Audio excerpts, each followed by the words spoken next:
Hello friends, मैं हूं सूरज और आप सभी हमारे सौरमंडल के छुपे हुए सूरज के बारे में जरूर जानते होंगे, जिसका नाम है नेमेसिस स्टार। इसके अलावा आप सभी ने प्लेनेट 9 के बारे में भी जरूर सुना होगा, जो नेमेसिस स्टार की ही भांति हमारे सौरमंडल के छोर यानी ओर्ट क्लाउड में मौजूद हो सकता है। लेकिन क्या कभी आपने वेल्कन ऑब्जेक्ट के बारे में सुना है, जो कभी हमारे बुध ग्रह और सूरज के बीच मौजूद रहा था?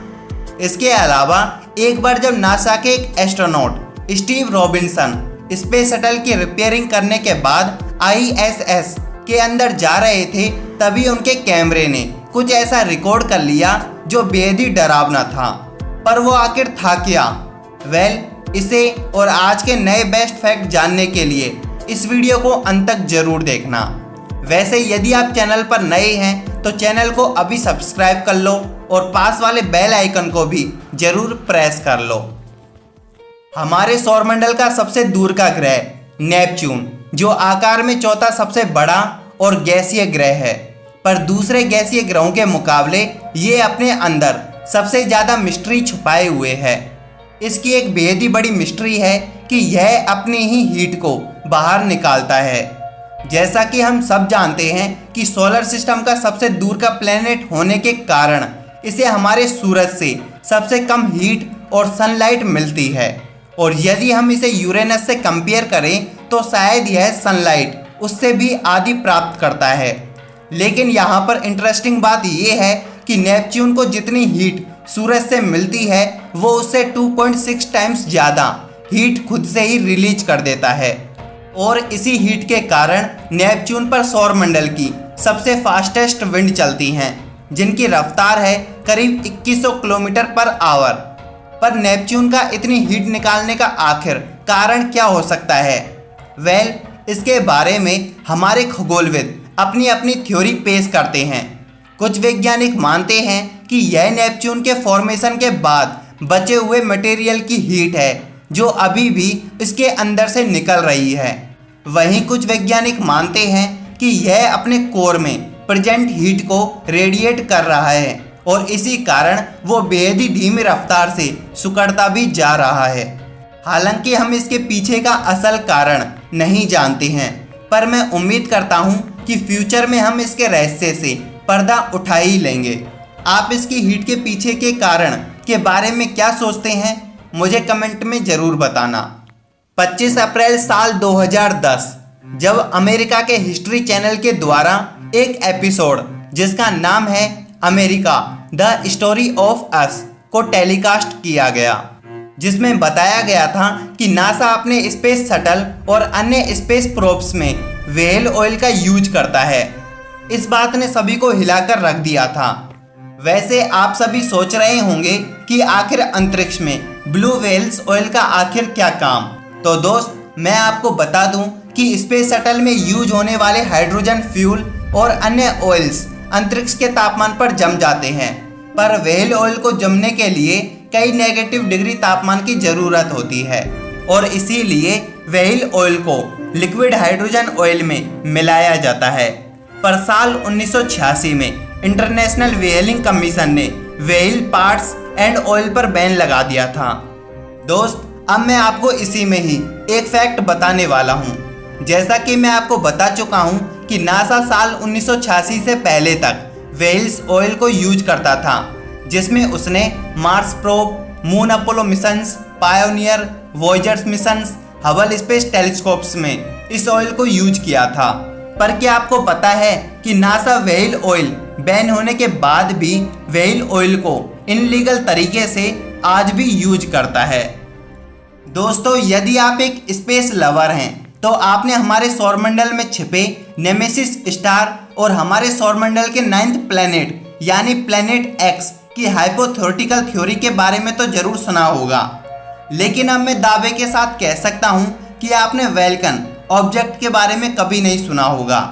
बात है 17वीं शताब्दी के मध्यकाल की, जब न्यूटन ने अपनी लॉ ऑफ ग्रेविटेशनल थ्योरी को इजाद किया और आगे चलकर फिर इसे हमारे सौरमंडल में अप्लाई किया गया, तो हमारे खगोलविदों ने ऑब्जर्व किया कि मरकरी की ऑर्बिट में कुछ खनन है, बाद में हमारे खगोलविदों द्वारा यह तर्क दिया गया कि शायद इसका कारण बुध ग्रह और सूरज के मध्य कोई अननोन प्लेनेट के कारण है। आपको बता दूं कि इस अननोन प्लेनेट की थ्योरी हमारे महान ब्रिटिश गणितज्ञ यूर्बेन ले वेरियर के द्वारा दी गई थी और उन्होंने इस ऑब्जेक्ट का नाम रखा वेल्कन। हालांकि उन्होंने उस समय इसे बहुत खोजने की कोशिश की पर वे असफल रहे और फिर आगे चलकर एक थ्योरी और पेश की गई जिसके अनुसार यह कोई प्लेनेट नहीं बल्कि कोई वेल्कनॉइड हो सकता है। जिस तरह मार्स और जुपिटर के बीच एस्ट्रॉयड बेल्ट मौजूद है और नेपच्यून के ऑर्बिट के पीछे TNOs प्रेजेंट हैं, उसी तरह उस समय ऐसा माना जाता था कि मरकरी और सूरज के बीच एक वेल्कनॉइड बेल्ट मौजूद है। लेकिन बाद में पता चला कि सूरज और बुध ग्रह के बीच का हिस्सा तो बिल्कुल खाली है और फिर आगे चलकर अल्बर्ट आइंस्टाइन की थ्योरी ऑफ स्पेशल रिलेटिविटी ने यह साबित कर दिया कि बुध ग्रह की ऑर्बिट में कोई भी प्रॉब्लम नहीं है और इस तरह सर वेरियर की वेल्कन प्लेनेट की थ्योरी गलत साबित हो गई। दोस्तों, अब हम बात करने वाले हैं नासा के कैमरे के द्वारा रिकॉर्ड हुए मिस्टीरियस व्हाइट ऑब्जेक्ट के बारे में जिसे ISS और स्पेस शटल की रिपेयरिंग के दौरान देखा गया था। बात है 26 जुलाई साल 2005 की, जब नासा के द्वारा SPS-114 मिशन को डिस्कवरी स्पेस शटल से लॉन्च किया गया। आपको बता दें कि इस मिशन का काम ISS तक पहुंचकर वहां खाने और पीने के सामान के साथ साथ कुछ जरूरी सामान को पहुंचाना था, पर लॉन्चिंग के दौरान बदकिस्मती से स्पेस शटल के पीछे के हिस्से में मौजूद फोर्न का एक छोटा टुकड़ा टूटकर अलग हो गया। हालांकि इसे तुरंत मेजर कर लिया गया था, पर नासा ने इस मिशन को कंटिन्यू रखने के लिए कहा। बाद में जब यह ISS तक पहुंचा और इसे ISS से जोड़ा गया तो एस्ट्रोनॉमर्स ने इसके फोर्न की रिपेयरिंग करने की सोची।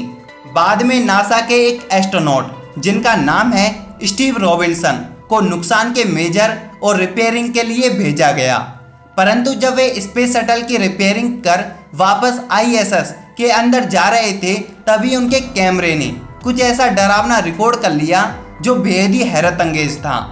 आप यहाँ देख सकते हैं कि स्पेस के ब्लैक बैकग्राउंड में एक वाइट कलर की ऑब्जेक्ट मूव कर रही है।